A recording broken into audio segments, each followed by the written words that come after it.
আসসালামু আলাইকুম ভিউয়ার্স। আজকে আপনাদেরকে বলার চেষ্টা করব যে জিক্সার থেকে জিক্সার এসএফ করার পরে সবচেয়ে কমন যে কোশ্চেনগুলো, কমন না, আমি কিছু আনকমন কিছু প্রশ্নের উত্তর দেওয়ার চেষ্টা করব। বাইকটি বেশি দিন হয়নি যে কিনেছি, বাট আমার যে প্রশ্নগুলো ছিল যে জিক্সার থেকে জিক্সার এসএফ করার পরে সেগুলোতে কী ধরনের প্রবলেমগুলো থাকতে পারে বা একজন মানুষের কী কী প্রশ্নগুলো থাকতে পারে, এই জিক্সার থেকে জিক্সার এসএফ হওয়ার পরে কীরকম প্রবলেম হয়, কীরকম কী সব কিছু ডিটেলস আজকের এই ভিডিওতে বলার চেষ্টা করব। এক কথায় বলা যায় আজকে হবে কিউএনএ পর্ব। তো চলুন শুরু করা যাক।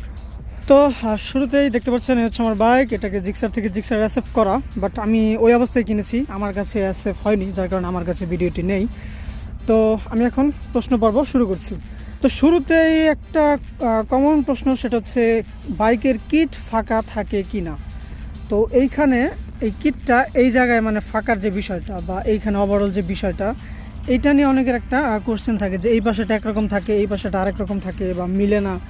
এই বিষয়টার একটা কমন উত্তর হচ্ছে, আপনারা একটু খেয়াল করে দেখুন, এখানে খেয়াল করে দেখতে পারবেন এই জায়গাটাতে এই যে লকটি রয়েছে, এখানে একটা লক, এই লকটি কিন্তু এই ট্যাঙ্ক প্যাডের সাথে ওইখানে দেখাতে পারছি না ঠিক মতো, বাট এই যে এইটাই কিন্তু লক, আমি যেখানে এই যে অংশটা এটাই হচ্ছে লক, এটা কিন্তু এই যে এই ট্যাঙ্কের সাথে যুক্ত হয়েছে।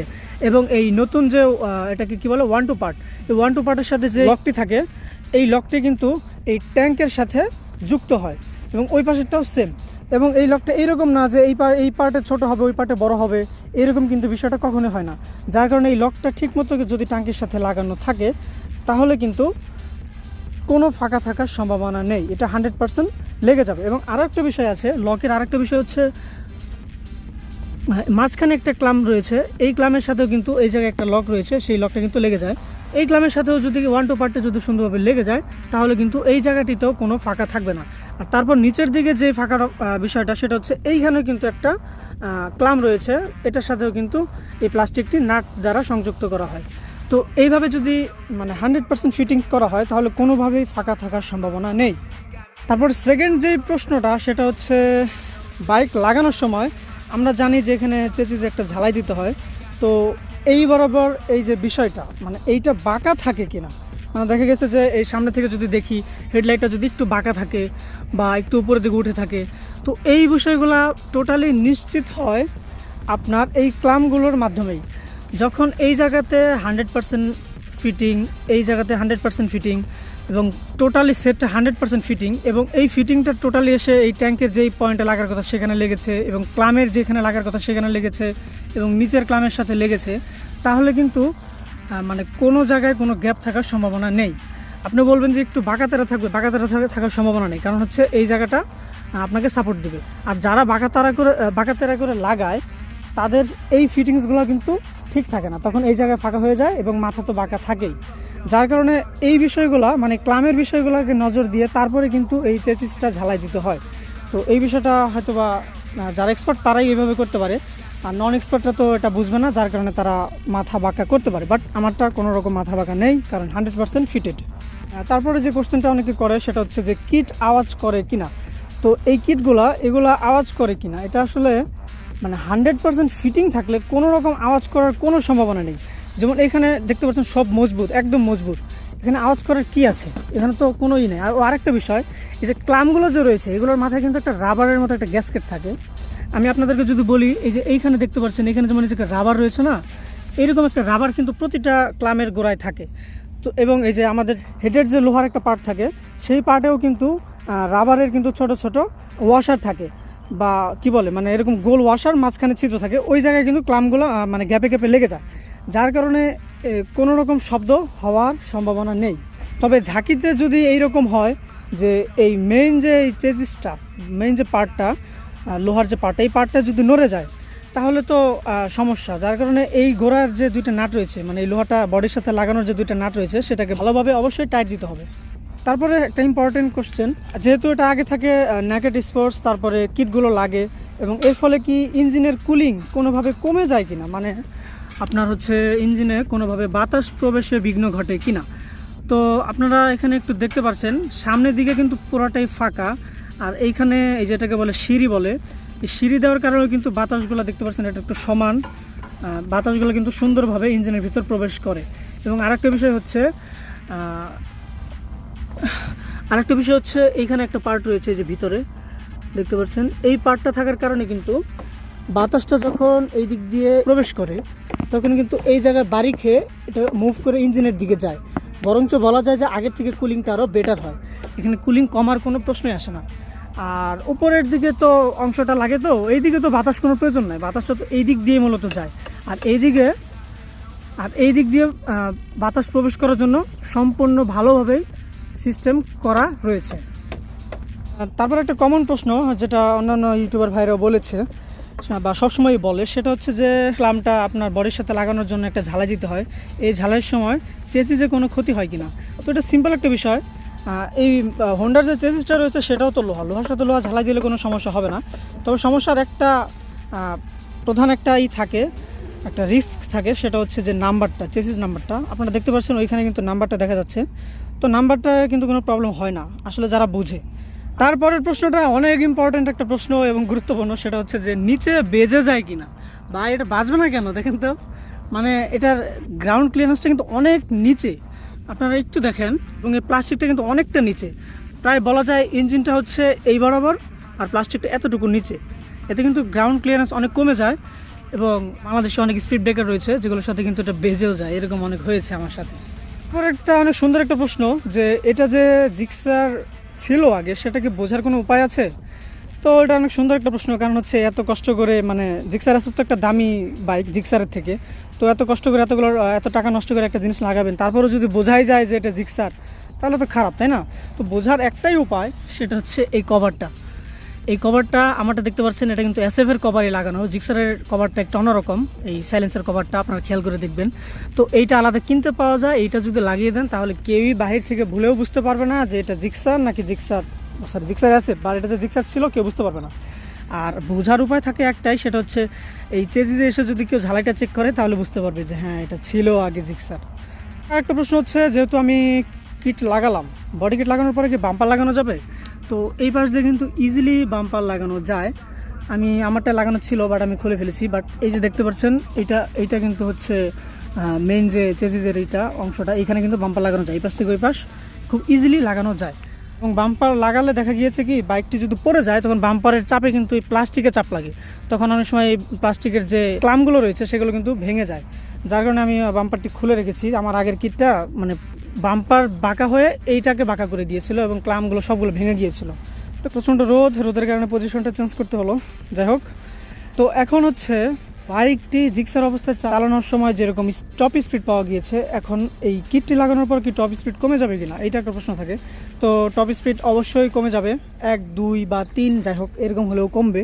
ফুল ফ্ল্যাট হওয়ার কারণে এখানে কিন্তু বাতাসের একটা ব্যাপার থেকেই যায়, যে বাতাসের কারণে টপ স্পিড পেতে কিন্তু বিঘ্ন হবে, যার কারণে কিন্তু টপ স্পিড কমে যায়, বাট খুব একটা না, খুবই স্বল্প পরিমাণে।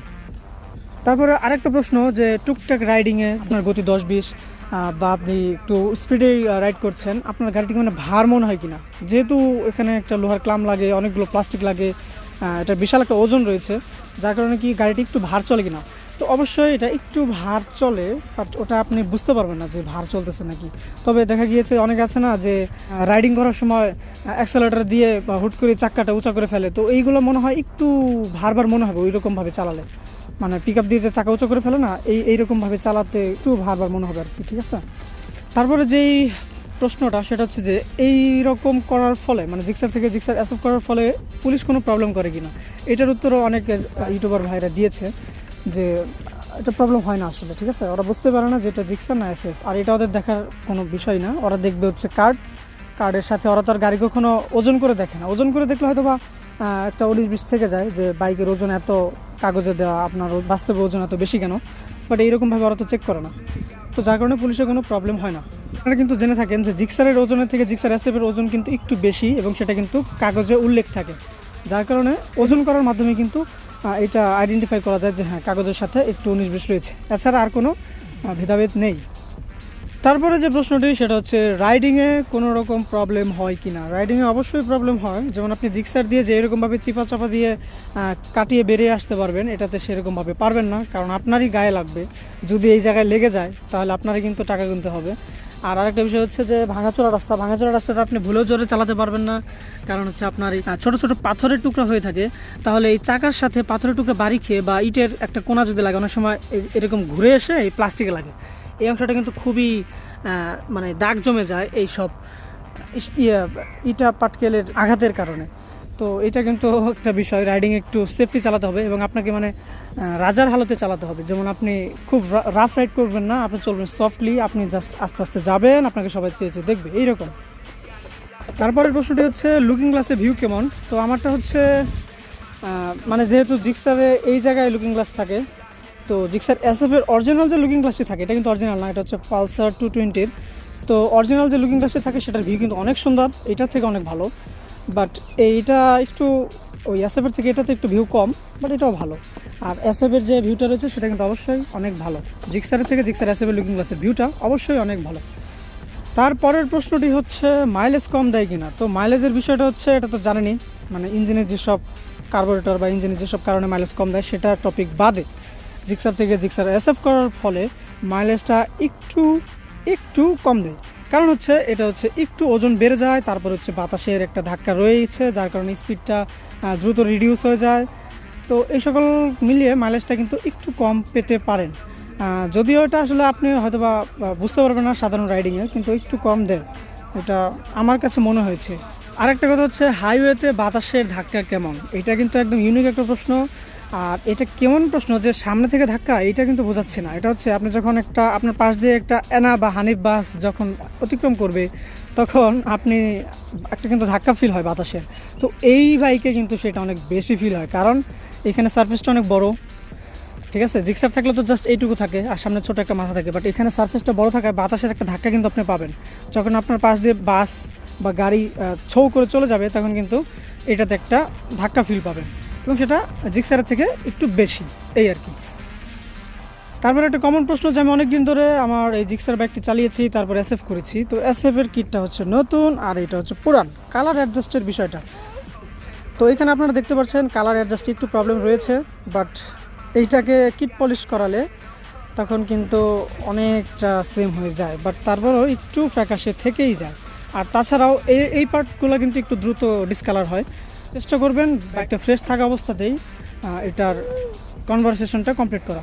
তারপরে বাইকের একটা বিষয় হচ্ছে জিক্সার দিয়ে আমরা কিন্তু অনেক পাকনামি করি, সেটা হচ্ছে স্ট্যান্ড করি, বিশেষ করে মানে স্ট্যান্ড করি। হ্যাঁ, তো স্ট্যান্ড করার ক্ষেত্রে এই বাইক দিয়ে কিন্তু খুবই কেয়ারফুল, পড়ে গেলেই শেষ, এটাই হচ্ছে রিস্ক। এবং স্ট্যান্ড করা যায় কিনা অনেকে বলেছেন, যারা পারে তারা এটা দিয়েও পারবে, মানে সামনে মাথা বড় তাতে কোনো সমস্যা নাই, তারা এটা দিয়েও স্ট্যান্ড পারবে। কিন্তু যারা শিখতে চান তারা এই বাইক দিয়ে কখনো স্ট্যান্ড শিখবেন না, এটা আমার পরামর্শ।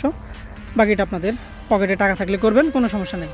তারপরে একটা উপকারী প্রশ্ন, সেটা হচ্ছে ইঞ্জিনের থেকে কিন্তু বাচ্চারা সেফ থাকে কিভাবে। এইখানে কিট থাকার কারণে আপনার বাইকটি গরম অবস্থায় রয়েছে, বাট একটা বাচ্চা এসে আপনার বাইকে হাত দিবে, এখানে হাত দিলে হালকা গরম, বাট ওই মেইন যে হেডটা যেখানে হাত দিলে খুবই সেন্সিটিভ সেখানে কিন্তু হাত দিতে পারবে না, কারণ এই অংশটা ঢাকা থাকে। এটা খুবই একটা ভালো জিনিস, এই জিনিসটা আমার কাছে এসএফের মানে খুবই ভালো লাগে। তারপর এই পর্যন্তই শেষ। আর সবচেয়ে বেশি মানে আপনার যেটা দরকার, মানে এসএফ করতে হলে আপনাকে যেটা দরকার সেটা হচ্ছে যে এটা লুকস। ভাই মানে কি বলবো, দেখছেন স্পোর্টস ফুল, মানে কম দামে এত জোস লুকের বাইক জিক্সার মনে হয় বেস্ট কম দামের ভিতরে। আপনি এই বাইকটা নিয়ে যখন কোথাও যাবেন জাস্ট মানুষ তাকিয়ে থাকবে, আর তার ভিতরে যদি হালকা এরকম মডিফিকেশন করেন, যে একটু চোখ লাগিয়েছেন, মাস্ক লাগিয়েছেন, লুকিং গ্লাস সুন্দর লাগিয়েছেন, হ্যান্ডেল লাগিয়েছেন 3 পার্ট, ঠিক আছে এরকম, তারপর সিটটা মডিফাই করেছেন, এরকম যদি হয়ে থাকে হালকা পাতলা, তাহলে তো কথাই নেই। যেখানে যাবেন মানুষ জাস্ট তাকিয়ে থাকবে আপনার দিকে যে হ্যাঁ এটা কী নিয়ে যাচ্ছে। আর আরেকটা বিষয় হচ্ছে যে এটা কিন্তু কালো কালার হওয়া থেকে গাড়িটা যখন আমি ওয়াশ করার পরে যে একটা লুক দেয় সেটা কিন্তু খুবই জোস। জিক্সার থেকে জিক্সার অ্যাসেপ্ট করার পরে বর্তমানে সবচেয়ে বেশি ট্রেন্ড চলছে সেটা হচ্ছে এটাকে মডিফিকেশন করা। মডিফাই করলে ভালোই লাগে, বাট চেষ্টা করবেন নিজের মনের মাধুরী মিশিয়ে কিছু করার জন্য। বাইককে নিয়ে কিছু ভাববেন যে কীভাবে করলে কি ভালো হতে পারে, নিজের ইচ্ছা শক্তি প্রকাশ করবেন। আর কারোটা ভালো লাগলে করতে পারেন। আমার ভিডিওতে আরও অনেক ভিডিও রয়েছে এই বাইকের মডিফিকেশন সম্পর্কে, চাইলে আপনারা দেখে আসতে পারেন যদি কেউ নতুন হয়ে থাকেন। তো দেখা হবে নেক্সট কোনো ভিডিওতে। আজকের মতো এই পর্যন্তই। ভালো থাকুন, সুস্থ থাকুন। আসসালামু আলাইকুম।